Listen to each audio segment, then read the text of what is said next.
Oi pessoal, agora vamos começar então nosso terceiro vídeo desta segunda semana, também sobre ecologia evolutiva. Agora vamos continuar então vendo como que os processos seletivos que falamos previamente podem nos ajudar a entender o que é o conceito de espécie e como é que essas espécies são formadas ao longo do tempo. Então, a aula também vai estar dividida em três partes. Na primeira, então, vamos ver como é que ocorre o processo de seleção, tanto no tempo como no espaço. Vamos ver então também o que é isso de especiação, esse conceito de especiação, e também como é que isso está relacionado com a própria entendimento que a gente tem de espécie e os diferentes conceitos de espécie que existem. Nas videoaulas passadas, introduzimos o conceito de adaptação, e a gente via que a adaptação ela era um processo que era consequência da seleção natural e ela ia ocorrer então a partir de fatores seletivos do ambiente que estariam favorecendo a reprodução de certos indivíduos em cima de outros, e isso levaria então ao longo do tempo a espécie surgirem adaptações. Porém, também vimos que essa adaptação ela pode estar limitada por outras forças evolutivas, como por exemplo a mutação e o fluxo gênico entre populações, né? Então, mudanças das frequências alélicas que não estejam restritas a um fator seletivo. Mas também o processo adaptativo ele pode estar limitado por outros fatores, como o que é chamado da energia disponível, né? Então, uma vez que um organismo ele está exposto a diferentes pressões seletivas e não somente uma, a diferença do exemplo que a gente simplificou, tentando mostrar um fator seletivo direcionando a evolução de uma espécie, na vida real, então, pode ser várias pressões seletivas agindo ao mesmo tempo.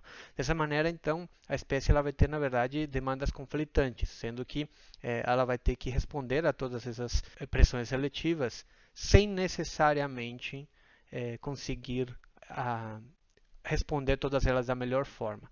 Isso significa que a espécie tem uma quantidade de energia disponível e que ela tem que alocar essa energia, esses recursos, digamos assim, disponíveis segundo as pressões seletivas que vão ocorrendo. Também existe uma limitação da adaptação que está dada pelo tempo disponível. As pressões relativas elas vão agindo nas espécies ao longo do tempo. Então, é possível que quando a gente observe uma adaptação, ela esteja em processo de ocorrer, ela esteja ainda, por exemplo, pode não ter dado tempo dela terminar seu processo adaptativo àquelas condições em que está exposta. Então, existem limitações históricas para a gente poder entender cada uma das adaptações que observa. E também a gente tem que estar ciente de que esse ambiente está mudando constantemente, né? Então, uh, as pressões seletivas em si mesmas elas mudam ao longo do tempo, né? E se a gente considera os cenários mais recentes, essas mudanças das pressões seletivas são cada vez maiores devido à própria atividade humana. Bom, então vamos tentar recapitular um pouco sobre como é que ocorre esta seleção ao longo do espaço e do tempo. Tínhamos nosso exemplo do tentilhão, dos tentilhões de Darwin, o Diospisa fortis, né, que tínhamos falado que ah, ah, o tamanho do bico dessa espécie ela pode mudar, né, tem uma variação fenotípica dessa característica, e temos então este gráfico aqui, um histograma de frequências que mostra a distribuição de número de indivíduos por cada categoria de tamanho de bico, né? Então, mostrando que existe uma maior frequência em valores intermediários, mas temos uma variação grande disso. O ponto interessante aqui é que esse tamanho de bico ele vai estar relacionado justamente com as condições ambientais em um determinado momento. Então, alguns pesquisadores acompanharam as características fenotípicas dessa espécie ao longo do tempo e viram que essa característica estava relacionada com a própria abundância das sementes, que é a principal fonte de alimento dele. Então, é, esse resultado aqui foi para o ano de 1976, onde tinha bastante quantidade de sementes na ilha em que esse tentilhão ocorre. Mas, a partir dessa época, teve uma diminuição do número de sementes devido a um período prolongado de seca, né? Então, essa diminuição no número de sementes causou que as sementes que conseguiam que sobreviviam, eram geralmente as sementes maiores e as sementes mais duras, porque eram as que eram mais difíceis de ser predadas, né? Então, o que isso teve como consequência para os próprios tentilhões é que o tamanho do bico mudou com relação ao que tínhamos em 1976, porque justamente aqueles tentilhões que têm ou que tinham um tamanho de bico maior eram aqueles que conseguiam se alimentar melhor das sementes que estavam disponíveis. Então temos uma mudança da frequência. Você pode ver que o valor médio, ou seja, essa curva, ela foi deslocada um pouquinho para frente, né? Então mostrando uma mudança adaptativa desta espécie como resposta ao ambiente, né? Uma mudança no tempo. Então, nesse caso aqui, temos que a semente, que está funcionando como fator seletivo, ela age de forma diferente ao longo do tempo, né? Então, se essa, por exemplo, se essa condição se reverter, como parecia ser o caso aqui a partir de 1978, é possível então que o tamanho do bico responda na mesma medida. Então, vamos ver um outro exemplo para ver como que isso pode ocorrer ao longo do espaço.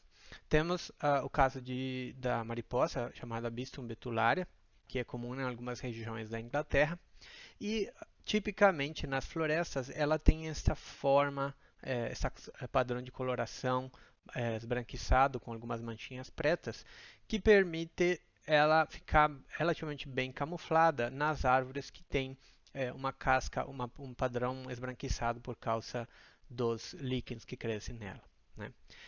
Eventualmente, são encontradas algumas mariposas que têm esse padrão escuro. E a partir de 1850, esse padrão escuro começou a aparecer em algumas populações de mariposas que ocorriam em florestas próximas a áreas industriais na Inglaterra, né? Vocês sabem que estávamos na segunda revolução industrial nesse momento. E essa revolução industrial baseada na utilização do carvão produziu grande quantidade de carbono para a atmosfera, que acabou então se depositando nas árvores, escurecendo os padrões dessas cascas. Nesse momento, as mariposas da forma carbonária, elas começaram a ser muito mais abundantes que inclusive as formas brancas nesse tipo de florestas, né? E o motivo que estava por trás, então, era justamente a mudança do ambiente devido à morte do líquens causada pelo acúmulo do carvão nas cascas das árvores.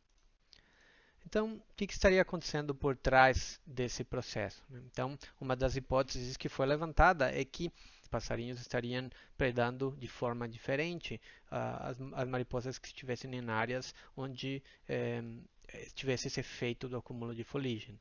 Então, alguns experimentos foram feitos mostrando que em áreas agrícolas onde as árvores não tinham sido escurecidas, os passarinhos eles preferiam predar com muita mais frequência as mariposas escuras. E já nas áreas influenciadas pelo acúmulo de fuligem, então os passarinhos predariam com maior frequência as mariposas brancas, porque elas estariam menos camufladas no fundo e seria mais fácil para eles encontrarem. Este fenômeno foi chamado, é conhecido como melanismo industrial, né? Um processo adaptativo causado pela influência do homem no ambiente. Esse fenômeno mostra como as pressões seletivas elas podem agir de formas diferentes em ambientes diferentes. Claro que isto foi, depois essa situação foi revertida, porque a Inglaterra ela, fez medidas para controlar a quantidade de poluentes produzidas pelas indústrias. Isso diminuiu o acúmulo de fuligem perto das situações originais. Então, vamos ver isso também então com o nosso exemplo das mariposas, das borboletas de cores diferentes que vimos no vídeo passado, né? Então, tínhamos uma frequência alélica determinada na nossa população original, no tempo 1, né, com nossos três fenótipos possíveis, e tínhamos visto que ao longo do tempo se aparece uma pressão seletiva, como um passarinho, aqui no caso, que está evitando consumir os bichos vermelhos, então isso vai favorecer o alelo B, de maneira que, ao longo do tempo, esse alelo vai aumentando sua frequência alélica na população. Então, ao longo do tempo, se isso continuar acontecendo durante muitas gerações, essa população ela pode estar cada vez mais dominada por borboletas vermelhas, que vão então aumentar cada vez mais a frequência desse alelo B na população. Então, está acontecendo uma diferenciação genética, ou seja, uma mudança nas frequências alélicas que transforma a espécie ao longo do tempo. Essa espécie ela vai mudando com relação ao que tinha antes, mas vamos ver também de que isso pode ocorrer por mudanças nas pressões seletivas ao longo do espaço. Então, se considerarmos uma situação em que temos uma população original, parecida à que vemos falando antes, né, vamos considerar o fato de que nessa população tivesse também árvores de cores diferentes, tanto árvores mais escuras como cores mais esbranquiçadas, né? E vamos então pensar que exista um segundo ambiente onde temos o efeito do nosso predador que evita as cores vermelhas. E nesse primeiro ambiente, esse predador não ocorreria e por isso temos as três formas ocorrendo. No momento em que uma parte dessas borboletas passe a colonizar esse ambiente novo, então produza uma população 2 agora nesse ambiente novo, então ela vai estar, essas borboletas elas vão estar sujeitas a uma pressão seletiva, que é esse passarinho que não tinha na população original. A mesma coisa poderia acontecer se considerarmos um terceiro ambiente, em que todas as árvores sejam escuras, a diferença do nosso ambiente original. Vamos pensar uma analogia com o que acontecia no caso das mariposas melânicas. Então, nessa situação, se tivéssemos também a migração de indivíduos dessa borboleta para esse ambiente, a gente poderia esperar que as pressões seletivas nesse ambiente sejam diferentes, uma vez que esse ambiente, por exemplo, pode favorecer a camuflagem do fenótipo mais escuro. Se essas pressões seletivas se mantêm de forma independente em cada uma das áreas, a gente pode esperar de que cada uma dessas populações vai mudando de forma independente. Então, aqui na nossa população original, temos ainda nosso equilíbrio entre mais ou menos entre as três cores, enquanto que na segunda população, o fenótipo vermelho vai ficando cada vez mais abundante. E na população 3, o fenótipo escuro ele pode ficar cada vez mais abundante porque ele está sendo favorecido pela seleção. Se imaginamos ainda que pode existir em algum momento a formação de uma barreira geográfica que impeça que novos indivíduos estejam passando de uma população para outra, né? Então, isso significa que essas populações vão estar isoladas no espaço, isoladas geneticamente no espaço. Então, é possível que, ao longo do tempo, essa população a população 2 fique cada vez mais vermelho, dominada unicamente por exemplares com alelo B, e então a população 3, uma situação parecida, dominada unicamente pelo alelo A. E esse processo pode, inclusive, levar ao aparecimento de novos alelos que intensifiquem a eficiência da defesa contra a pressão seletiva. Então, por exemplo, poderia aparecer uma borboleta que seja cada vez mais vermelha, que permita com que ela sobreviva melhor ainda ao efeito do predador. E no nosso ambiente 3, poderíamos ter uma situação de aparecimento de um alelo C, que faça com que essa borboleta fique cada vez mais escura para se camuflar cada vez melhor com as árvores desse ambiente, né? Então, essa barreira geográfica vai levar ao isolamento dessas populações e, portanto, à evolução separada das populações em cada um desses ambientes. E pode acontecer que, ao longo do tempo, esses novos alelos D e C, que acabamos de falar, tomem conta dessas populações, fazendo com que elas se diferenciem completamente do que tinha na população original.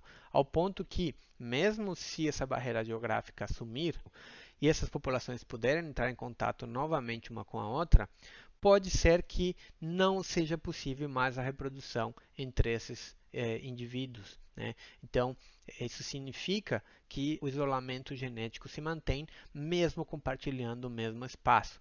Por que pode acontecer isso? Isso pode acontecer de várias formas. Uma é que as mudanças genéticas que ocorreram levem a que a reprodução entre essas duas populações não seja mais viável. Possa até ocorrer a reprodução, mas essa descendência não seja viável, ou não seja fértil, né?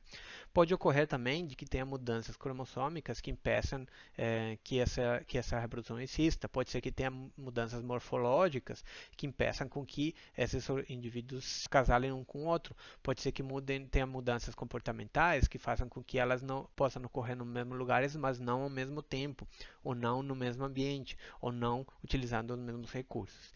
Então, nessa situação, o que temos então é que a diferenciação genética, acompanhada do isolamento reprodutivo, pode levar à formação de novas espécies. E esse fenômeno de formação de novas espécies é o que se conhece como especiação. Nesse caso aqui, especiação alopátrica, porque ela está ocorrendo em lugares separados, ou seja, tem uma diferenciação geográfica entre as populações que estão gerando as novas espécies. Porém, a especiação ela pode ocorrer também de forma simpátrica, isso significa que pode ocorrer compartilhando o mesmo espaço geográfico, né? Um caso clássico disso é o caso dos peixes da família Cíclide no Lago Tanganica, na África, em que existe uma grande diversidade de peixes dessa família, todos derivados de uma mesma espécie original que colonizou este lago. E o que os pesquisadores têm mostrado é que essas espécies todas foram se formando ao longo do tempo através de especialização de populações ou subpopulações desse peixe em hábitats diferentes ou então em fontes de alimento diferentes. Então, por exemplo, alguns peixes utilizavam profundidades diferentes do lago, utilizavam recursos diferentes do lago. Isso foi ao longo do tempo diminuindo o fluxo gênico entre essas subpopulações e foi levando à formação de novas espécies e uma grande diversificação delas.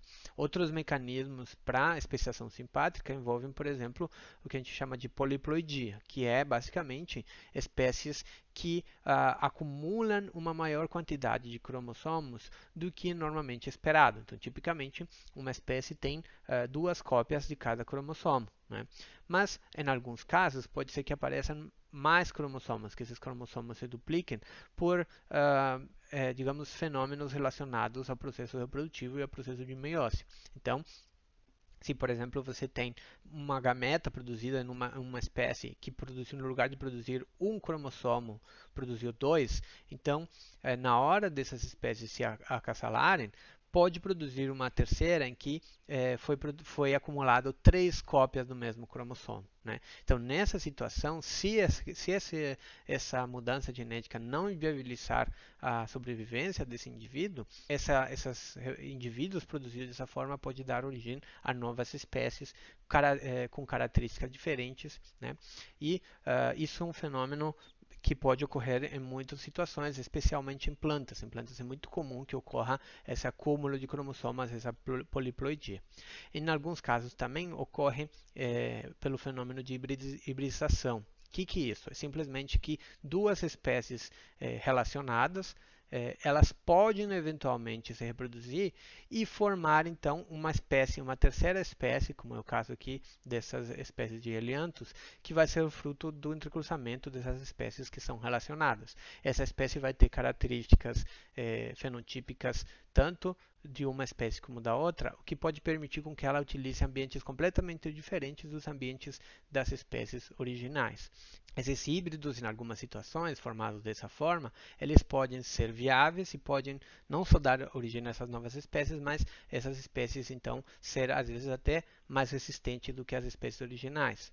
Mas, na maioria dos casos em que ocorre esse processo de hibridização, como é o caso, por exemplo, das mulas, que são produzidas pela hibridização entre éguas, uma égua, né, e um burro, então esse híbrido ele é viável no sentido de que ele sobrevive, mas tipicamente ele não consegue se reproduzir, né? Então, portanto, ele não dá a formação de uma nova espécie propriamente dita. Isso, claro, que nos leva justamente a nos perguntar sobre em que momento a gente pode determinar que uma espécie nova se formou, seja porque esse processo de especiação, de diferenciação genética esteja ocorrendo ao longo do tempo ou ao longo do espaço, em que momento a gente pode dizer aqui temos uma espécie nova ou então é a mesma espécie. Isso leva necessariamente também a se perguntar sobre o que é essa história da espécie, como que a gente define uma espécie, onde começa uma espécie, onde acaba.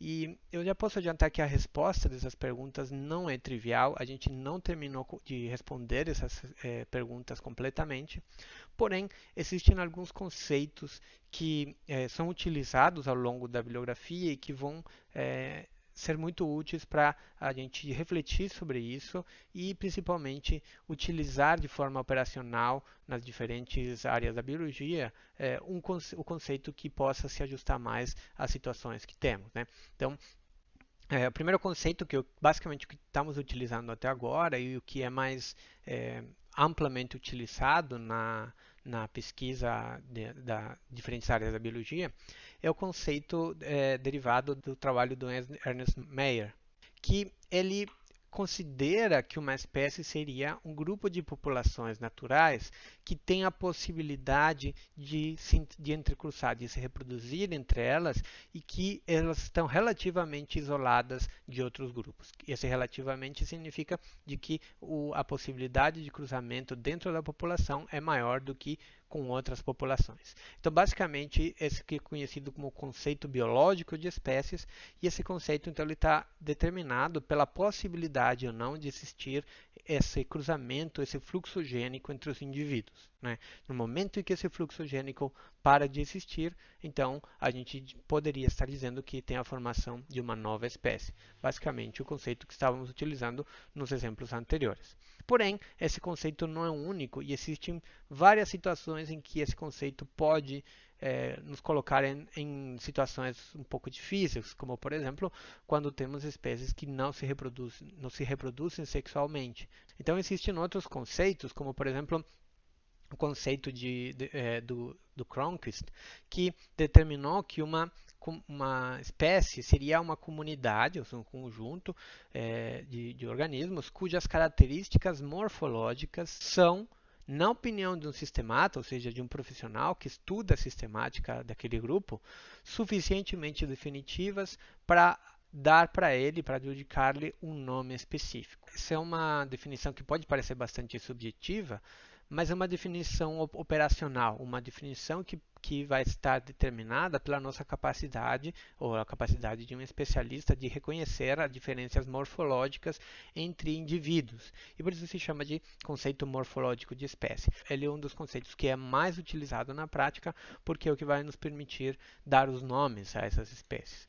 Existem outros conceitos, como por exemplo o conceito do Paul Colinvaux, que ele diz que uma espécie seria o número de populações que estão relacionadas e os indivíduos dessas populações têm uma competição muito maior por recursos entre eles do que com membros de outras populações. Então, basicamente, o que o Colinvaux está dizendo é que entre os indivíduos que pertencem à mesma população e à mesma espécie, eles vão compartilhar os mesmos recursos, vão depender das mesmas condições e, portanto, eles vão ter maior competição entre eles.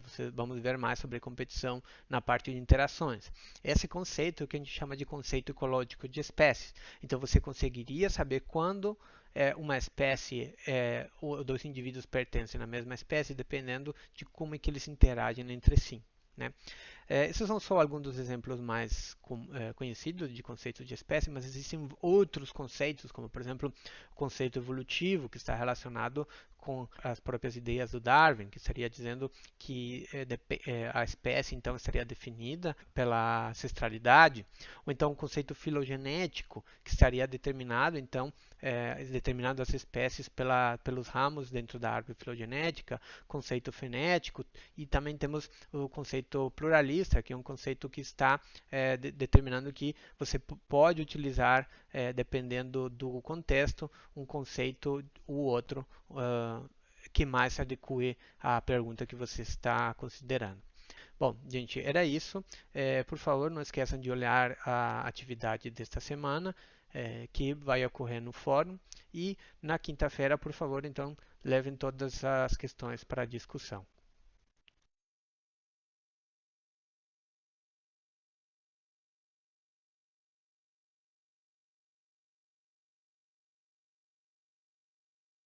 Essa aqui é a responsável porque o vídeo demore tanto em ser produzido, porque ela me atrapalha toda hora. Fala oi, Mafalda. Aí, ó. Fala oi. Sim? É isso, né, Mafis? É isso. Tá bom. Ó, só que o problema é que não é o único responsável, tem mais, ó. Esse aqui, por exemplo, que só fica me mordendo. Fala oi, Calvin. Dá oi para os meninos. Não? Então tá bom. Tchau.